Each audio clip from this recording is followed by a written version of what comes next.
அனைவருக்கும் வணக்கம். Welcome to our channel ready learn achieve. RL அகாடமிக்கு தங்களை அன்புடன் வரவேற்கிறேன். So TNPSC combined technical service எக்ஸாம்ஸோட பேப்பர் 1, அதாவது டிகிரி நான் என்ட்ரி போஸ்ட்டுக்குண்டான பேப்பர் 1 இன்னைக்கு தான் நடந்துச்சு. ஸோ இப்போ எப்படி தேர்வு இருந்தது, கஷ்டமா இல்லை ரொம்ப ஈஸியா இல்லை மாடரேட்டா அப்படின்றத தான் நம்ம பார்க்க போகிறோம். ஸோ ரொம்ப முக்கியமான அப்டேட் தான். ஸோ நம்ம சேனலை யாரும் பார்க்காம இருந்தீங்கன்னா தயவுசெய்து ஃபாலோ பண்ணிக்கோங்க. மறக்காம உங்கள் ஃப்ரெண்ட்ஸ் எல்லாருக்கும் ஷேர் பண்ணி விடுங்க. ஸோ பேப்பர் 1 பொறுத்த வரைக்கும் என்ன அப்படின்னு பார்த்தீங்கன்னா, உங்களுக்கு தமிழ் தகுதி தேர்வு, தமிழ் எலிஜிபிலிட்டி டெஸ்ட்டு, அதுக்கப்புறம் வந்து பார்த்தீங்கன்னா ஜிஎஸ், அதுக்கப்புறம் மேக்ஸ். ஸோ இன்னைக்கு நடந்த அனாலிசிஸ் தான் நம்ம பார்க்க போகிறோம். இது ரொம்ப முக்கியமான விஷயம்.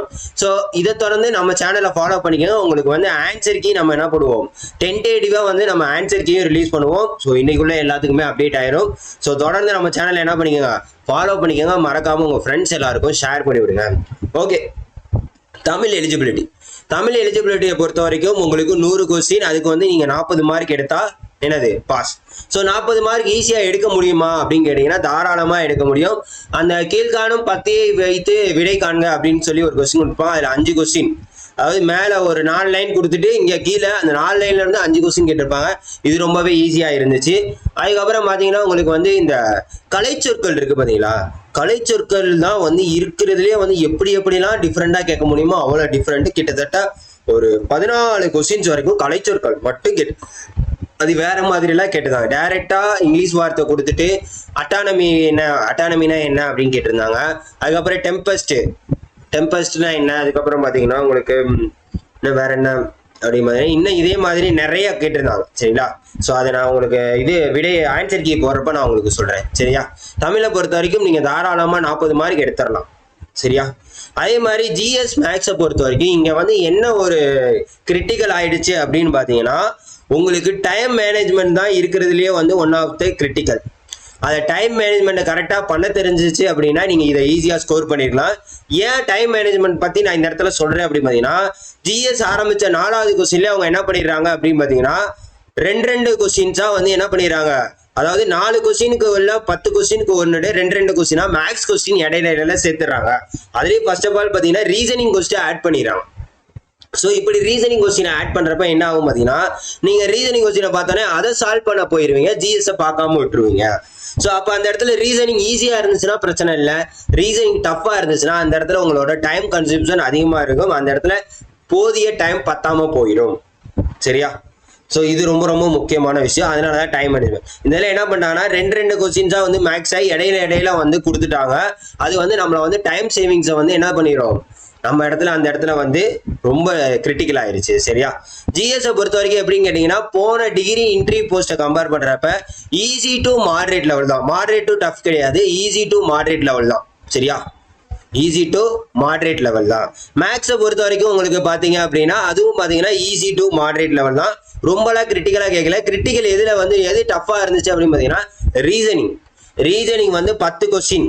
அதுல வந்து ஃபர்ஸ்ட் எடுத்தோன்னே என்னன்னு பாத்தீங்கன்னா, சிம்பிள் கோடை வச்சு ஒரு வரிசையா கொடுத்துட்டு அதுல இருந்து மிஸ்ஸிங் நம்பர் என்ன, எது இத்தனாவது நம்பர் என்ன வரும் அப்படின்ற மாதிரி கேட்டிருந்தாங்க. ரீசனிங்ல இருந்து 10 கொஸ்டின் கேட்டிருந்தாங்க.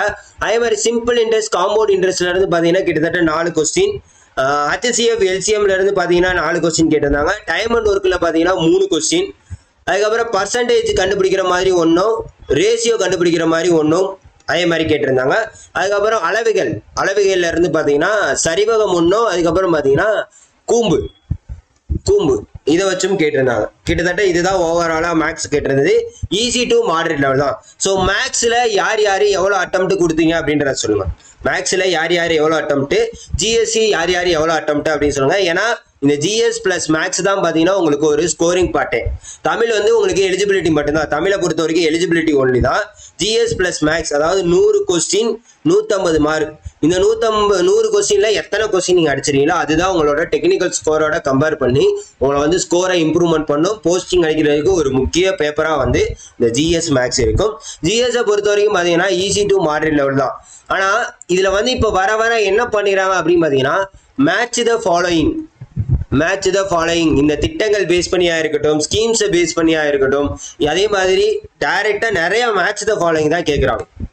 நிறைய கொஸ்டின்ஸ் வந்து இந்த இயர் பேஸ் பண்ணியா இருக்கட்டும், அதுக்கப்புறம் பார்த்தீங்கன்னா இந்த நிதிக்குழுக்களோட தலைவர்களா இருக்கட்டும், நிதி ஆணையங்களா இருக்கட்டும், இதெல்லாம் வந்து மேட்ச் த ஃபாலோயிங்ல நிறைய கொஸ்டின்ஸ் கேட்டுறாங்க. சரியா?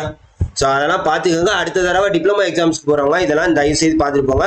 ஸோ என்னை தயவு செய்து மன்னிச்சுக்கோங்க. ஏன் அப்படின்னா இந்த தடவை ஜிஎஸ் வீடியோ நம்ம போட முடியாமல் போச்சு. ஆனால் முடிஞ்ச அளவுக்கு டிப்ளமோவுக்கு பக்காவாக ஒரு 5 மாடல் டெஸ்ட் ஆச்சு எல்லாத்துக்குமே கொடுத்துருவோம். மேக்ஸுக்கு, அதுக்கப்புறம் பார்த்தீங்கன்னா ஜிஎஸ்க்கு, தமிழுக்கு ஆல்ரெடி ஒன்று போட்டிருக்கோம், மேக்ஸுக்கு ஒன்று போட்டிருக்கோம்.